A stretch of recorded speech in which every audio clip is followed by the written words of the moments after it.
Gold trusted gold buyers మీరు తాకట్టు పెట్టిన బంగారాన్ని విడిపించి ఈ రోజు ఉన్న మార్కెట్ ధరకు కొనబడను.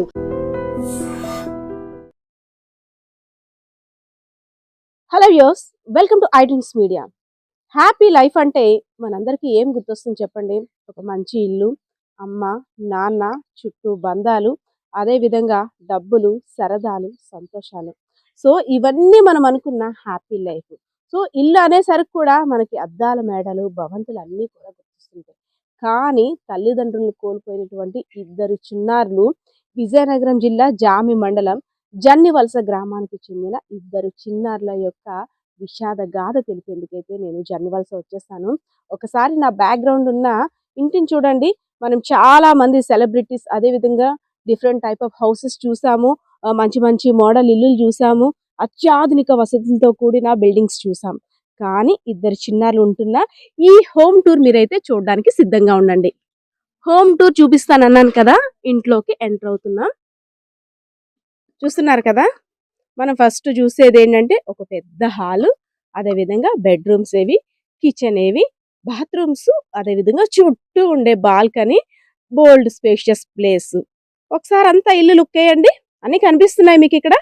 పెద్ద పెద్ద బాత్రూమ్స్ కనిపిస్తున్నాయి, పెద్ద పెద్ద హాల్స్, డైనింగ్ టేబుల్స్ అన్ని కనిపిస్తున్నాయి కదా. వాటితో పాటు ఇక్కడున్న ఇద్దరు చిన్నారులు, ముందుగా మీరు చూడాల్సింది ఇద్దరు చిన్నారులని. సో ఇద్దరు చిన్నారుల గురించి నేను చెప్తున్నాను. అమ్మ నాన్న లేరు అని. కానీ జన్నివలసలో ఎలా ఉంటున్నారు? అసలు ఎందుకు చుట్టాలింటికి వెళ్ళటం లేదు? వీళ్ళని ఎవరు సాకుతున్నారు? అసలు వీరి పరిస్థితి ఏంటి?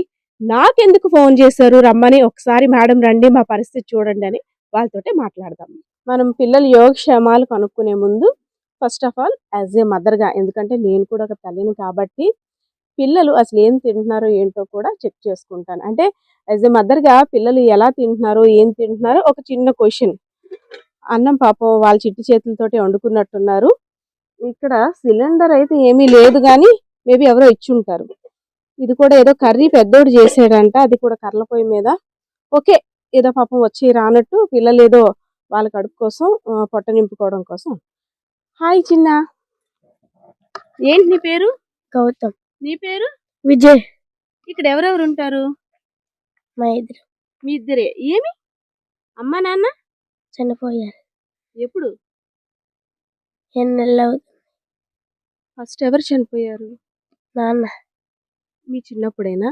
ఎలా చనిపోయారు నాన్న? తెలియదు. తర్వాత అమ్మ ఎప్పుడు చనిపోయిందమ్మా? 5వ నెల. మొన్న 5వ నెలలోనా? 5 నెలలు అవుతుందా? 7 నెలలు. 7 నెలలు అవుతుంది. అమ్మ పేరు? దేవి.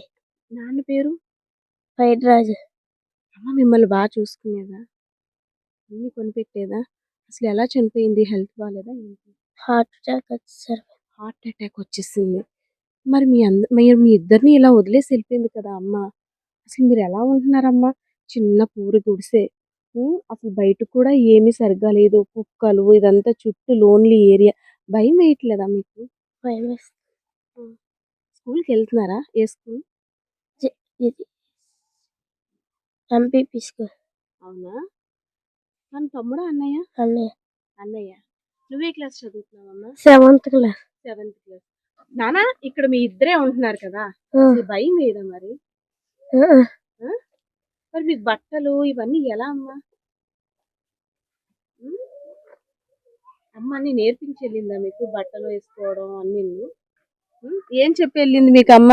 అమ్మ అన్ని నేర్పించిందా? ఏం చేసుకోవాలో ఏంటో, కష్టం సుఖం అన్ని నేర్పించింది. అమ్మ సడన్ గా చనిపోయింది అన్నారు. మరి మీకు ఎవరు చేస్తారు? మీ బట్టలు వేయడం కానీ, వంట చేయడం కానీ, ఇల్లు శుభ్రం చేయడం. ఈ చూస్తే కమ్మలిల్లు అంతా వర్షం వచ్చినా కారిపోతుంది ఇళ్ళకన్నా కనిపిస్తుంది, వెళ్తురంతా కూడాను. అసలు ఎలా ఉండగలుగుతున్నారు ఇక్కడ? ఎవరు తోడు రారా మీకు? ఎవరు రారా? చుట్టాలు ఎవరిని అడగలేదా? మరి మేము మీ దగ్గరికి వచ్చేస్తామని ఎవరికి చెప్పలేదా? నాకు ఎందుకు ఫోన్ చేశాను అన్న? సంక్రాంతి వస్తుంది కదా, అమ్మ గుర్తు వస్తుందా, లేకపోతే ఇంకేం కావాలి? సంక్రాంతి పండుగ వస్తుందని ఫోన్ చేస్తాను. సంక్రాంతి పండుగ వస్తుందా, అమ్మకి నాన్నకి బట్టలు పెట్టడానికి ఫోన్ చేసాం. అమ్మకి నాన్నకి బట్టలు పెట్టాలంటే డబ్బులు లేవానా? అవునా? బట్టలు మీరే పెట్టేస్తారా అమ్మకి నాన్నకి? నీకేం కావాలి నాన్న? అసలు ఏ క్లాస్ చదువుతున్నారు మీరు? 7th class. అవునా? అసలు మరి అమ్మ నాన్న మధ్యలో వదిలేసి వెళ్ళిపోయారు మిమ్మల్ని ఇలా చేసేసి. మరి మీరు ఏం చదవాలనుకుంటున్నారు? ఏం అవుదాం అనుకుంటున్నారు? ఏంటి మీ ఆలోచన ఎలా ఉంది? ఏం చదవాలనుకుంటున్నారు? డాక్టర్. డాక్టర్ అమ్మకి చెప్పావా? అమ్మకి అప్పుడు చెప్పేవాడివా నేను డాక్టర్ చదువుతానని? ఏమనేది అమ్మ? ఏమనలేదు. చదివిస్తానన్నదా? మరి ఇప్పుడు నువ్వు బాగా చదువుతున్నావా? డాక్టర్ అవ్వాలంటే తక్కువ కాదు కదా! బాగా చదువుకోవాలి. దానికి తగ్గ ఎడ్యుకేషన్ ఉండాలి. దానికి తగ్గ అంటే స్టడీయింగ్ కూడా ఉండాలి. మరి అవన్నీ నువ్వు చేయగలుగుతున్నావా? అవుతాను అని అన్నావు. మరి దానికి తగ్గ సపోర్ట్ ఉందా నీకు? ఎలా? యెస్. యాక్చువల్లీ పిల్లలు వేరే వాళ్ళ ద్వారా ఫోన్ చేశారు నాకు. మేడం మాకు సాయం చేయండి మేడం. అమ్మ నాన్న ఇలా చనిపోయారు. సంక్రాంతి పండుగ వస్తుంది. బట్టలు పెట్టాలి. ఎవరు చుట్టాలు కూడా మా దగ్గర లేరు. మాకేం తెలీదు మేడం అనేసని. సరే నాన్న నేనేం చేస్తాను, సరే సంక్రాంతి పండుగ వస్తుంది కదా! ఎక్కడ మీ ఇల్లు? అసలు ఏంటి స్టోరీ అని అడిగితే, మా నాన్నగారు చిన్నప్పుడు చనిపోయారు మేడం. అమ్మ 7 నెలలు అవుతుంది. అందరూ పండక్కి మూలకి తెస్తారా అలా ఇలా అని, అంటే ఇటు సైడు సంక్రాంతి పండుగ వచ్చిందంటే ఎవరైతే చనిపోయారో పెద్దలకి బట్టలు పెట్టడం అవన్నీ కూడా ఆనవాయితీ. సో పిల్లలు చెవున మరి అంటుంటారు కదా, ఈ అమ్మకి బట్టలు పెడుతున్నారా, మూలకి తీసుకొస్తారా? వాళ్ళకి ఆలోచన ఏంటంటే అమ్మ అన్నీ ఇక్కడ వదిలేసి వెళ్ళిపోయింది పాపం. 7 నెలలు అవుతుందంట హార్ట్ అటాక్ తోటి. ఇవన్నీ ఏం చేసుకోవాలో కూడా వాళ్ళకి తెలియదు. సో అమ్మకి ఏదైనా చెయ్యాలి, అమ్మా నాన్నకి అంటే ఏదో చెయ్యాలి, పూజలు చెయ్యాలేమో, అసలు ఏం చెయ్యాలి, దీనికి మేము ఎలా చెయ్యాలి అనేసి ఎవరో మన రిఫరెన్స్ ఇచ్చారు మన ఛానల్కి. సో వాళ్ళు ఏంటంటే మేడం ఇలా పిల్లలు ఎవరో మాట్లాడతానన్నారంటే వాళ్ళు అలా మాట్లాడారు అనగానే నాకైతే మాత్రం ఒక్కసారి యాజ్ ఏ మదర్గా నాకు ఒక్కసారి చాలా బాధ అనిపించింది. ఎందుకంటే తల్లికి బట్టలు పెట్టడం కోసం పిల్లలు మనకి ఫోన్ చేశారు. ఆ చీర కొనాలనే ఆలోచన. ఆ పసి హృదయాలు ఏమనాలో కూడా నాకైతే అర్థం కావట్లేదు. సరే ఒకసారి గ్రామస్తుల్ని మెయిన్ డీటెయిల్గా అడుగుదాం. అసలు ఏంటి ఈ పిల్లలు కాదేంటి, వాళ్ళు ఏం చెప్తున్నారో కూడా మనం అర్థం చేసుకోలేకపోతున్నాం సరిగ్గా. తెలిసి తెలియని మాటలా, లేదంటే ఏంటి వాళ్ళ యొక్క దీనస్థితికి కారణం ఏంటో కూడా అడుగుదాం. సో మనం ఇందాకలా చెప్పుకునేటట్టు పిల్లలు ఒక మొబైల్ ద్వారా వారి బాధని తెలియజేయడానికి మనకి కాల్ చేశారు, కాంటాక్ట్ అయ్యారు. సో అది ఈయన మొబైలే, ఈయనతో మాట్లాడదాం. ఈయన పేరు ప్రసాద్ గారంట. ప్రసాద్ గారు నమస్తే అండి. అసలు ఏంటండి అంటే ఇంకా ఈ టైపు ఇల్లులు ఉన్నాయా? ఎంత డెవలప్ అవుతున్నాం, అందులోని అభం శుభం తెలియని చిన్నపిల్లలు తల్లిదండ్రులను కోల్పోయి, అసలు ఏంటి స్టోరీ మొత్తం నాకు ఫుల్ డీటెయిల్గా కావాలి, వీరి యొక్క డీటెయిల్. ఇప్పుడు వాళ్ళ అమ్మా నాన్న ఇద్దరు కోల్పోయారండి చిన్నపిల్లలు. ఒక అబ్బాయి 5th క్లాస్ చదువుతున్నాడు ఇదే ఊర్లోని ఎంపీపీ స్కూల్లో. ఒక అబ్బాయి 7th క్లాస్ చదువుతున్నాడు జామియా హై స్కూల్లో. వాళ్ళకి తినడానికి కూడా ఇబ్బంది అయిన పరిస్థితి. వాళ్ళకి సెంటు భూమి కూడా లేదు, ఉండడానికి ఇల్లు లేదు. వాళ్ళు ఏంటంటే పూరిపాక మీరు చూసుంటారు చూడండి. వాళ్ళకి వర్షం వస్తే కూడా వాళ్ళకి తడుచుకొని ఉండాలి, వంట చేసుకోవడానికి కూడా ఇబ్బంది అయ్యే పరిస్థితి. వాళ్ళు చూసే వాళ్ళు ఎవరు లేరు. చుట్టుపక్కల వాళ్ళు ఏదైనా ఇస్తే తిని బ్రతికే పరిస్థితిలో వాళ్ళు ఉన్నారు.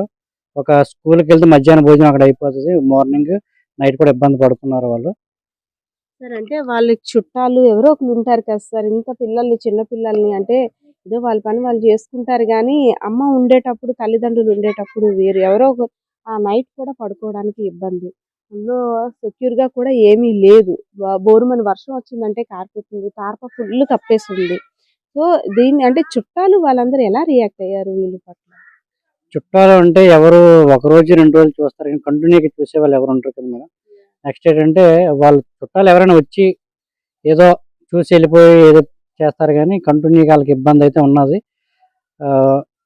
చాలా అలా అయితే మరీ నాకు తెలిసి అయితే ఇలాంటి జీవితం ఇంకా ఎవరు కూడా ఎవరు చిన్నపిల్లలకి ఇలాంటి ఇబ్బంది రాకూడదు.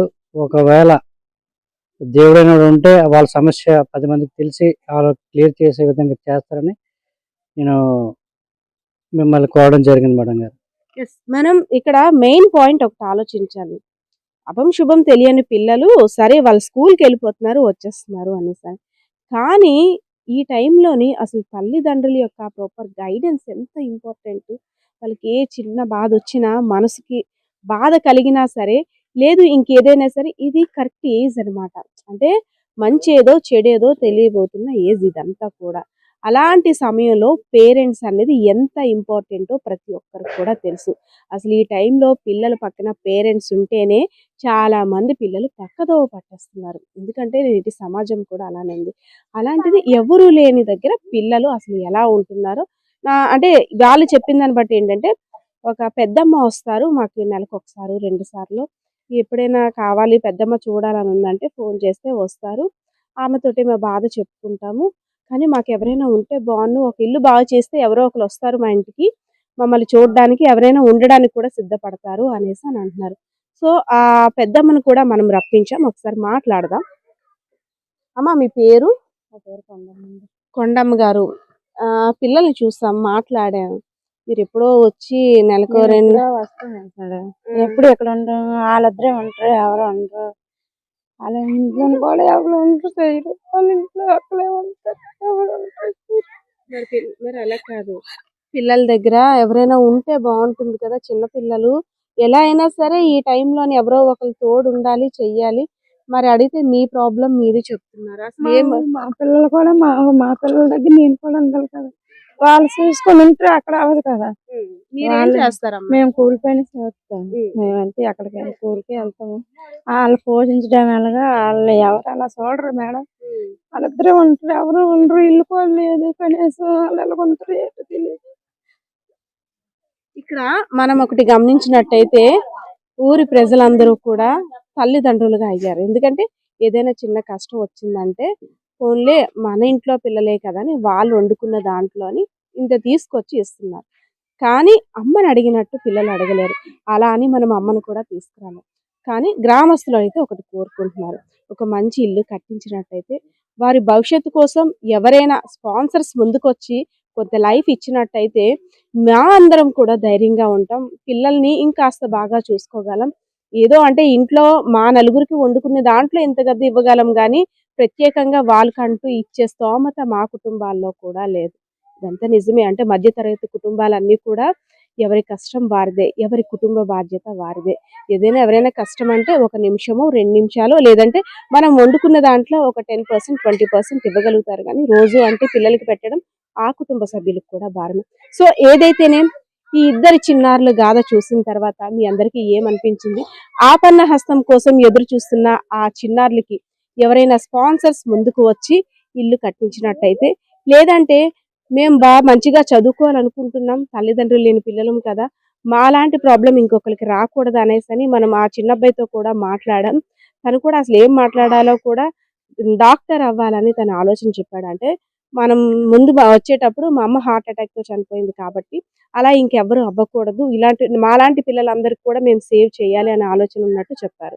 సో ఇదంతా ఆలోచన మనం విన్న తర్వాత వాళ్ళకి ఏ విధంగా సహాయపడగలమో సహాయపడదాం, వారికి ఒక చేయూతనిద్దాం. సో పరిస్థితి ఇది.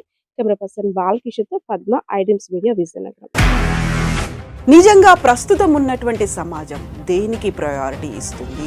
ఆర్థిక సంబంధాల చుట్టూ మాత్రమే తిరుగుతోంది. మళ్ళీ ఎన్నికలంగానే చాలా విరక్తి కలుగుతున్నాం. మంచి అనిపిస్తుంది కదా, లేడీస్ కూడా ఛాలెంజింగ్ జాబ్స్ చేసినప్పుడు చాలా బాగుంటది. ట్రాఫిక్ అసిస్టెంట్స్ గా నియమించిన ట్రాన్స్జెండర్స్ అందరితో సాల్యూట్ చేయించుకుంటున్నారు. ఫుడ్ డెలివరీ ఇవ్వటానికి వెళ్ళినటువంటి డెలివరీ బాయ్ అనిల్ పై కళ్ళ ముందు పెళ్ళండి